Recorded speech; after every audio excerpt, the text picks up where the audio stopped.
Good afternoon, ladies and gentlemen, and welcome to the brand new week, brand new episode of yours truly, Pete's Power Plays, hosted by the one, the only King on the Ice himself, Philly Pete. And we are live on 12 Ounce Sports and Zingo TV, channel 761 at 761. Ladies and gents out there tuning in, my rising shiners out west, good morning. Grab that cup of Joe and tune in to the brand new episode of July 21st. Pete's Power Plays. My East Coasters, those are likely clocking out for lunch right now and tuning in. Good afternoon. Hope your morning at work has been phenomenal. Mine has been as well. Welcome, everybody, again. Hope everyone has a phenomenal weekend. I know I did. We were down the shore for the weekend. Beautiful to get back on the beach. Hot weather in the Northeast. And it's going to continue on for the rest of the week. So once again, ladies and gentlemen, this is the brand new episode, July 21st, 2020 of Pete's Power Plays, hosted by the one, the only King on the Ice himself, Philly Pete. Once again, we are live on 12 Ounce Sports and Zingo TV channel 761. Large card today on the menu. So before we get into everything, let me guys tell you about mybookie.ag. Again, the seasons are coming around. You got baseball starting in 2 days. You have hockey starting in 10 days. You also have the NBA starting in about 9 days. So we are counting down the days, going in the single digits now. And what can I say? This is phenomenal for every sports fan out there, both women and men who love the sport of anything. You know, we are finally back into the rhythm. Now, it was weird seeing summer league or exhibition baseball going on the other day when I was watching the Phillies, and it's weird. It's weird not seeing any fans. It's just weird seeing possible cutouts of fans out there compared to last year when you saw numerous thousands of fans gathering in. But it's going to be different. It's going to be very, very different this season. And like I said before, I'll say it again. There will not be any fans in football this season as well. I'm 100% certain. I have a few sources inside the Philadelphia Eagles box that basically in the facility and staff themselves that I'm friends with, they are confirming, and I know that I confirmed this about last week, that there's going to be no fans, maybe even 2 weeks ago. I said this since day one of quarantine, that there will not be any fans in stadiums this year. You also saw the Giants and Jets put out looks like a statement as well, saying that they will not have any fans in the stadiums this year at MetLife Stadium. So I believe every other stadium should follow protocol as well. I mean, listen, I know the Ravens are still intact about having about 2,000 to 3,000 fans in their stadium. You know, so that's like 2 to 3%. You know, I don't know if that's going to work out. There's going to be no concessions whatsoever. So if you're trying to get lit up in the parking lot before you go in, by all means, that's going to be the way to go, because you can't get a beer or anything or any food inside the stadium. But the Eagles are still confirming that there will be no fans in the stadium this year. Like I said this since day one, and I've held on to it for the last 4 months. It just makes so much sense. And same with hockey. No fans, unfortunately, for the playoffs. College football now, Big Ten. I know this came out a while ago in statements that the Big Ten has removed 3 games, the first 3 games of the season. I know this came out a while ago, but again, I just want to follow up with the situation. I do have Penn State sources from out there in State College, Harrisburg area, that work for the Nittany Lions, my alma mater, of course, as well. And they're also confirming that, the players want to play. I think every team wants to play this year. Unfortunately, the way that Penn State, the way that Beaver Stadium is, about 120,000 fans, there's not going to be any fans this season at all. College football, you could erase that. They also have a larger roster, of course, too, compared to other sports. So it's another situation going on there. I think the NCAA, to be honest here, if they were to have a season, I'm still up in the air about college football. NFL, there will be a season, just no fans. College football, I think there's going to be a season. I hate to say it, but if anything, they're going to have a 9-game season. Get rid of the non-conference schedule and go straight into conference play, and no fans as well. So again, we'll see what happens, but time will tell. So, ladies and gentlemen, let's get into the action right now. Once again, mybookie.ag. Once I got off topic for a little bit, but MyBookie.ag, sports are obviously coming around the corner. And what better way to start your winning ways on none other than MyBookie.ag? When signing up for an account for MyBookie, please make sure you use the promo code 12ounce sports. That's 12OZ sports, all one word, when making your first deposit today, and they will match your deposit up to $1,000. Now, I know we have soccer going on right now. All the major soccer leagues are going back up. I just hit for a solid amount of money on a couple bookies on my bookie as well. So you can do the same thing. If you're into soccer betting, it'll hold you over for at least the next couple days till we get baseball back. If not, MyBookie.ag has a great casino where you can play blackjack, roulette, 3-card poker, whatever it may be, to soothe the pain for the next 2 days. So once again, ladies and gentlemen, MyBookie.ag. Use the promo code 12ounce sports. That's 12OZ sports, all one word, when making your first deposit today, and they will match your first deposit up to $1,000. You really don't want to miss your chance to cash all of these tickets that we can provide to you. And of course, when it comes to hockey, yours truly, Philly Pete. Also, Zingo TV, 12ounce sports has been listed into their network to view. So once again, if you do have a smart TV, download the Zingo TV app. Make sure when you do sign up for an account for Zingo TV, make sure you use the promo code 12ounce. That's 12OZ. That is it. Simple as that. You can also view our blogs and every other information on 12ouncesportsnetwork.com. And of course, you can not only follow Philly Pete and Pete's Power Plays, if those that are tuning in to channel 761 on Zingo or could hear my lovely, lovely voice right now, but there are many other phenomenal shows that we have on 12ounce sports that can keep you all entertained during these times. So again, Zingo TV, use the promo code 12ounce and you will be set to rock and stream all these phenomenal shows that we have for you on 12ounce sports. So let's get into it real quick. The AEW Dark preview for tonight. Loaded card like always. I expect about an hour 15-minute show like usual. We have 8 matches on tap. The last couple of weeks have been about 6 or 7 matches. It's been about an hour show, but this one will definitely go over an hour for sure. 8 matches tonight and some top names too. Starting off, you have Kylan King versus Diamante, a nice women's bout there. You have Chuck Taylor and Trent, a.k.a. Best Friends, versus Brady Pierce and Sabby. This is going to be a good match for Chuck Taylor and Trent. We have not seen Best Friends fight since Double or Nothing, so I think this is a very, very, very big opportunity for them to get back into AEW action.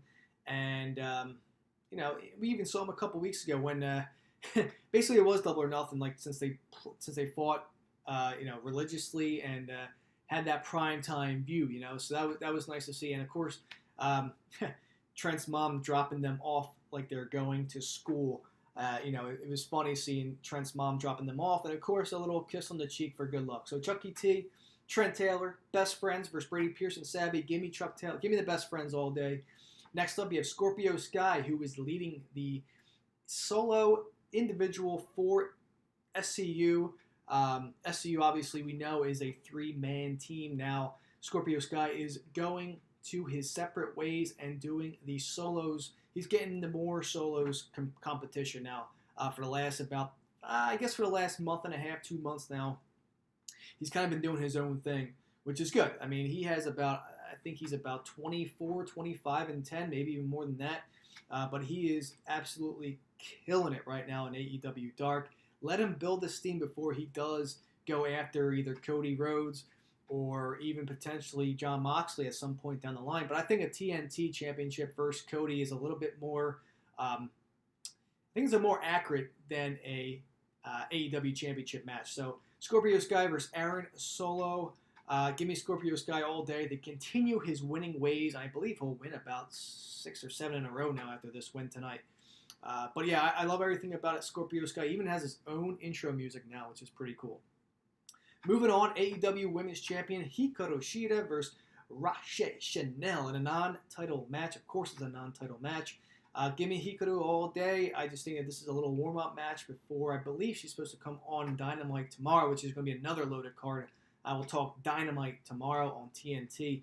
But Hikaru should take the easy victory here against Rache. And simple as that. I like that we have a bunch of top superstars in this dark here tonight. They've been slacking on that the last couple of weeks, besides showing Butcher and Blade and the Jurassic Express. But it's nice to see, best friends fighting in dark, Hikaru Toshida fighting in dark, and like I said, you have Kip Sabian back in action as he fights Corey Hollis alongside the lovely Philly's finest, Penelope Ford, of course, along his side. So I believe the win will go to Kip, of course. He hasn't fought in a while, too, so it's going to be good to see the man that we call Kip back in action.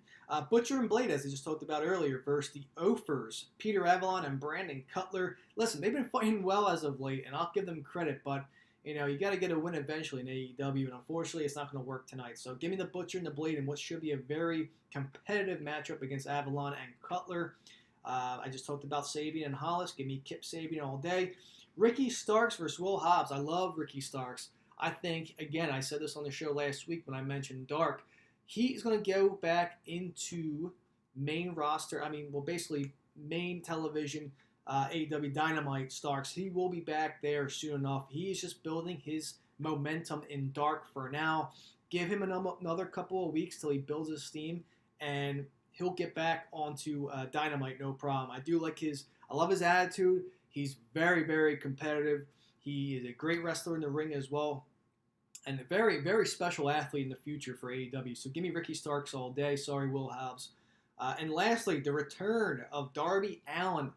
I've been waiting for him to come back. It's been months since we've seen Darby Allin, and you've seen all his promos, all his crazy promos doing stuff with that. Hey, I don't need a doctor's note for this one. Jumping off a platform of 100 feet, landing in like some foam blocks, like a pool of foam blocks. That he doesn't give a crap about anything. So Darby Allin, give me the coffin drop all day over Robert Anthony, which also should be a very competitive match as well between the two. Darby, you will see, I'm sure, on Dynamite soon enough. We saw him come back last week to help out Mox at the end of that match. So Darby Allin should get the victory here against Robert Anthony. And that basically concludes the segment of AEW Dark. Again, on 7 o'clock p.m. Eastern Time on YouTube TV. All you got to do is obviously download the YouTube app if you have not already. And make sure you subscribe to AEW. And from there, you will get the notice at 7 o'clock on the dot that it is live.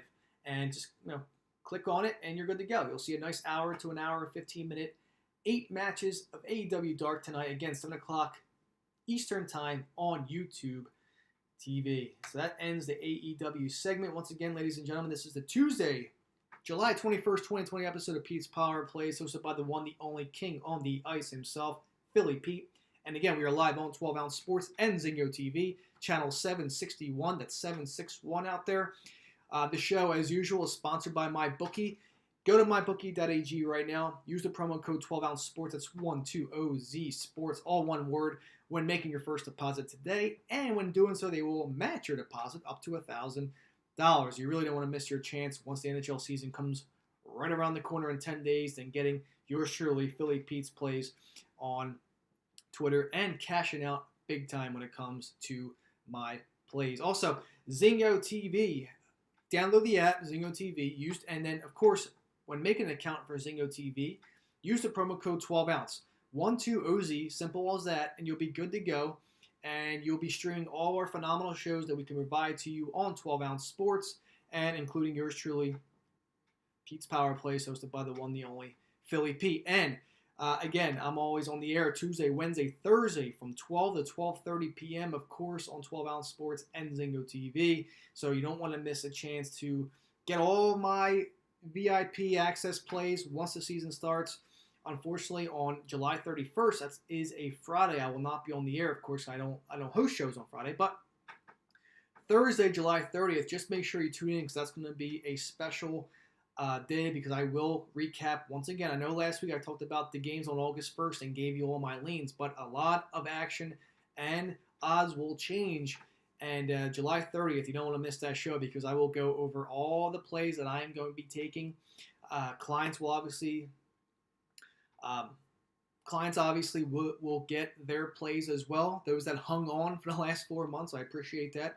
And of course, Philly Pete's free plays for the Twitter friends out there as well that have been tailing me all season. Good luck again. Like I said, my current NHL season right now, before I talk about my next subject, 524 wins, 356 losses, and 16 ties pushes. That gives me a plus 149.4 units. I'm basically almost doubling my units I had last year. At the end of last season, including last season and playoffs, I do both season and playoffs. I hit over 85 units this year. I am almost double that. So again, put your money where your mouth is, and this is the way to go when you want to get some good NHL capping. When you want to get some good NHL money, you got to follow me at The Real Pete Tooch, and I will provide you whatever it takes to get you and take care of your bookies as well. So moving on, I want to talk about the COVID-19 updates real quick. So NHL announced only 2 positive coronavirus to NHL. Let me repeat that. I know it's Tuesday. NHL announces only 2 positive coronavirus tests since camps have opened up. So a statement from the NHL on the testing results. The NHL concluded the first 5 days, July 13th and 17th through 17th, of Phase 3, which was the formal training camp of its return to play, with 2 positive test results for COVID-19 among 2,618 tests administered to more than 800 players. Both players who tested positive have self-isolated and are following CDC and Health Canada protocols during Phase 3. The NHL will continue to provide regular updates on the number of tests administered to players and the results of those tests. The league will not be providing, of course, information on the identification of the players or clubs. Again, I've been saying this since day one of these testing results. It just makes sense. You don't want to give out information about who it is. Now, like I said, it's every other day. Players in Phase 3 are tested every other day, along with daily checks for fever and symptoms. So obviously this is great. And NHL policy, the identity of these players will never be revealed. NHLPA and NHL is handling all news about injuries and COVID-19 diagnosis as well. So again, players who are missing from training camp are labeled unfit to play, which we know. Teams are forbidden to elaborate on the reasons for their absence. There were many more players deemed unfit than tested positive through July 17th. So in some cases, players were held out of lineup of concern for secondary exposure to an individual who tested positive for COVID-19, as the Pittsburgh Penguins did with 9 players on July 13th. So Phase 3 results are encouraging in the right direction. Obviously, NHL released information about COVID-19 testing for Phase 2, which include the reopening of team training facilities and for informal workouts. About 5,000 tests were given to players. 30 came back positive. And those 13 players outside of Phase 2 protocol tested positive. So the 24 teams taking part in the NHL postseason are scheduled to move their training camps to the hub cities in Canada. Toronto, obviously, for the East, Edmonton for the West on July 26th. So they'll be going there in 5 days. The NHL is going to utilize a touchless biometric identification system to take players' temperatures and track health information in Toronto and Edmonton. Of course, we know that the season playoffs will start August 1st. Now, going on real quick, I want to talk about the NHL return to play updates. Now, training camp takeaways, goalie decisions, any sort of TV broadcast buzzing going around. I know the Flyers are basically set with Jim Jackson, of course, as usual. Will be in the booth per sources that I know, of course, in the Flyers network. And basically, like the biggest takeaway from the first week of training camp, of course, is the new non-disclosure policy, which somehow is more vague than the old upper body, lower body designations. Players are absent. Teams are allowed to reveal that the player is unfit to practice, which it can mean anything from having the virus to a broken bone. Simple as that. Obviously, we know that Corey Crawford is unfit to practice. I know I mentioned this on the show about 2 weeks ago that he might not even play. And the third stringer for the Blackhawks is likely to start, yet even play a couple of games in the series. So, any sort of updates on goalie decisions? We know that, the Nashville franchise, of course, we know Pekka Rinne, and then you have the backup, UC Saros, who outplayed him this season, are in a heated battle now for the starter. So Pekka has a lot of work to do in order to start. So we will see what happens there. Lundqvist for the Rangers should be in net. A couple questions as well. You have Darcy Kemper, who obviously who would appear to have the upper hand as a starter, but you have Antti Raanta, who could get some time in the opening series as well. I have a feeling that a lot of these goalies, these two goalie teams that are pretty darn good, are going to get a lot of playing time. Hell, they might switch every period, every other game. We'll see what happens, but I think this is going to work out well to those that have two good goalies on their roster. Simple as that. Now, now going back to Lundqvist real quick on the Rangers, I know he's most likely going to start, but you also have to consider rookie Igor Shesterkin with a 10-2 with record, a .932 save percentage after joining the team in January. So of course, this is another guy, a rookie, let alone who could battle it out with Henrik, and let alone maybe play, a couple games, here and there, periods if need be. So again, we will see what happens there. And, all is good. It's a lot of competition back and forth when it comes to goalies, and I like that. I really, truly like that. Hell, it's good to have that. It's absolutely good to have two goalies. Make it a two-goalie system in the NHL with these playoffs. Have, start one, put the other one in the second period, and then go back to your starter in the first, or back and forth. Let alone in games. Game one, start Lundqvist. Game two, start the rookie. You go back and forth with this. Give your team a chance to win the series, and why not give these kids who don't really see any action during the season because you have a loaded star goalie as is, give this rookie some sort of leeway. Let him test his ways in the NHL, especially with this comeback. So time will tell. We know there's going to be plenty of referees out there this season as well, and it's just the way to go. It's just the way to go. They actually have side refs as well in case one comes down with the COVID somehow, or one does get sick, or one gets hurt somehow. They have a bunch of replacements going into hub cities just in case if one was to fall down, you have the next ref right on board. And we know Edmonton Rogers Place last week had some damage with a significant storm that rolled on by. And, a building that was just built 4 years ago, one of the nicest arenas that I know. It was just alarming to see, but, per sources that I'm reading here, everything is good to go. The building, it didn't look good at first, but they're going to recover from this quickly, because, again, you have 10 days, so you have to, they're doing the best they can. And, again, you have a lot of people working in that facility. There's plenty of people out there that will help. So, and, again, all these teams that have players with the COVID, a.k.a. Austin Matthews of the Maple Leafs, he was very asymptomatic when he was diagnosed back in Arizona last month. And, of course, it delayed him from returning to Canada to join Phase 2 workouts. But, again, he's recovered and has been a full participant at training camp. So that's very, very good to see from Mr. Matthews himself. A lot of TV broadcast and streaming. We know that the Bubble Life in Phase 4, it will be broadcast and presented on television. Obviously, in an empty arena experience. But all systems go here. The Flyers broadcast booth will be there. Looks like the Coyotes and Tampa Bay Lightning announcers, they announced their broadcasters, including pregame, between period, and postgame shows. And, inside the Gila River Arena and the Amalie Arena, respectfully. So Tampa and Arizona have officially brought out their team for broadcasting, and, of course, the Flyers as well. And that's basically all updated news when it comes to this. Now, last but not least, real quick, again, this is the Tuesday, July 21st episode of Pete's Power Plays, hosted by the one, the only King on the Ice himself, Philly Pete.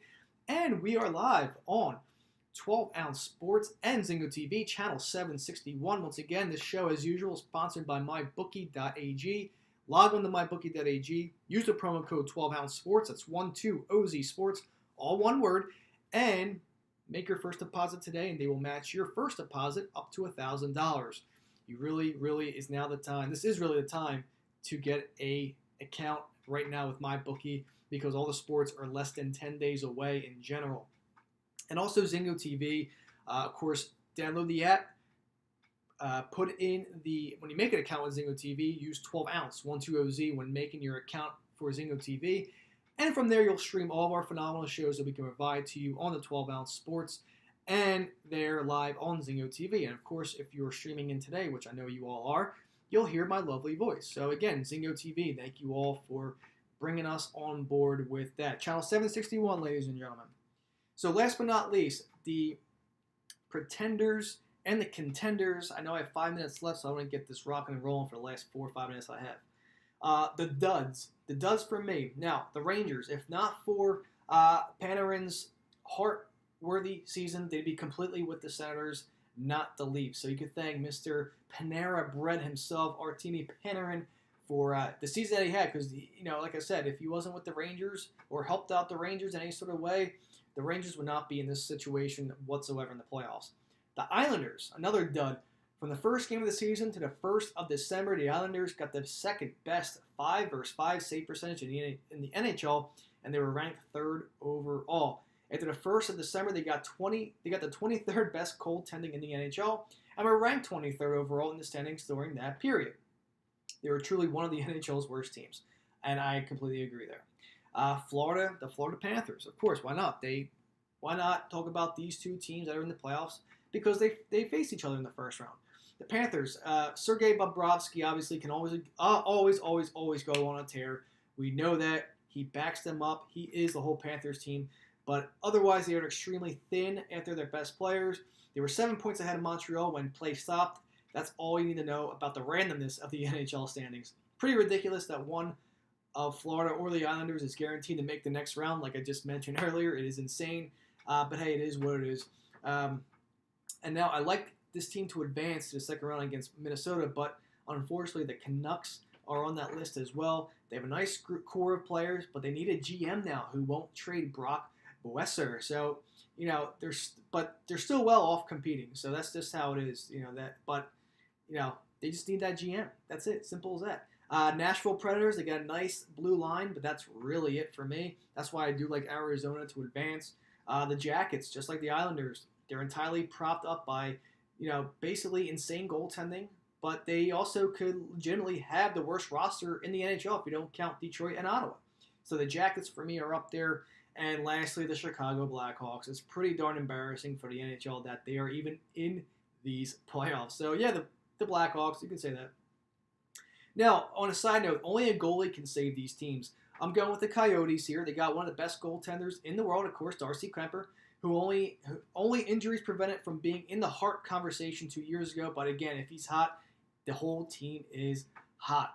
The Winnipeg Jets, again, another team that a goalie can save them. Just like the Coyotes, they aren't a very good team, but they also got a fantastic goalie, of course, Hellebuyck, who can win them the cup under the right circumstances. Again, they play Calgary in the first round. And the Dallas Stars, again, not a very good team, but of course, when you have Ben Bishop in net, everything is good to go. Underrated teams, of course, the Canadiens and the Minnesota Wild. These two teams stand out as being very, very underrated, and just look out for them for sure. Strong team stats, decent rosters, some high-end pieces that can make them very, very underrated, and of course, good plays to take in the first round to advance, let alone Stanley Cup as well. Now, contenders. Middle of the pack real quick, notable mentions: Pittsburgh, Washington, Philadelphia, Colorado, St. Louis, Edmonton, and Colorado. They are the middle of the pack and a very, very much chance to win the cup. The contenders: Toronto, Boston, Tampa, Vegas, and Carolina, of course. Philly Pete's dark horse for his clients to win the cup are the NHL's best teams. They have excellent offense, strong defense, and very superior goalies. Most of all, they have teams that have the most elite players. Standings go up and down, obviously, but the results are random. Injuries do happen. So these 5 teams are significantly better than the other competition. Unfortunately for them, in the NHL, there isn't a large margin between any of these teams. So that's the pretenders and contenders from yours truly, Philly Pete. But that basically wraps up the brand new episode in the show, July 21st, 2020 episode of Pete's Power Plays, hosted by the one, the only, Philly Pete. And we are live all on 12 Ounce Sports and Zingo TV. I hope you all have a phenomenal day, and talk to you guys tomorrow. See ya.